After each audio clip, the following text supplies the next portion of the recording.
কাঁঠাল আমার একদমই পছন্দ না, তবে কাঁঠালের দানা বরাবরই আমার বেশ পছন্দ। তাই কাঁঠালের দানা দিয়ে বানিয়ে ফেললাম কাঁঠাল দানার ভর্তা। আমি কাঁঠাল দানাগুলো ভালো করে রোদে শুকনো করে নিয়েছি। এরপর কাঁঠালের দানার খোসা ছাড়িয়ে প্রেশার কুকারে 3টে হুইসেল দিয়ে নিতে হবে। এরপর একটা কড়াইতে সর্ষের তেল দিয়ে যে যেমন ঝাল খেতে পছন্দ করো সেই বুঝে শুকনো লঙ্কা ভেজে তুলে নিতে হবে। ওই একই কড়াইতে বেশ খানিকটা রসুন আর পেঁয়াজ 2-3 মিনিট ভেজে নেব। ওইদিকে যে শুকনো লঙ্কা রয়েছে সেটা গরম থাকা অবস্থাতেই সামান্য নুন দিয়ে মেখে নেব।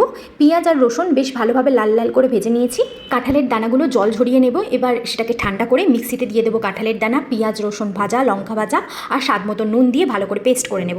এবার কড়াইতে কিছুটা সর্ষের তেলের মধ্যে কালো জিরে ফোড়ন দিয়ে পেস্টটা ঢেলে 3-4 মিনিট কড়াইতে নাড়াচাড়া করে তুলে নিতে হবে। ব্যাস, ভর্তা রেডি। এমন ভর্তা থাকলে এক থালা ভাত নিমেষেই উধাও হয়ে যাবে। তবে এই দানা খাওয়ার অনেক উপকারিতা রয়েছে, যেমন দেহে প্রোটিনের ঘাটতি দূর করে, কোষ্ঠকাঠিন্যর সমস্যা দূরে রাখে, ত্বক ও চুলের সৌন্দর্য বাড়ায়, হজম শক্তি বাড়াতে সাহায্য করে। এতে প্রচুর পরিমাণ ভিটামিন এ থাকে, যা শিশুদের চোখের স্বাভাবিক দৃষ্টিশক্তি ও শরীরের স্বাভাবিক বৃদ্ধিতে সহায়ক।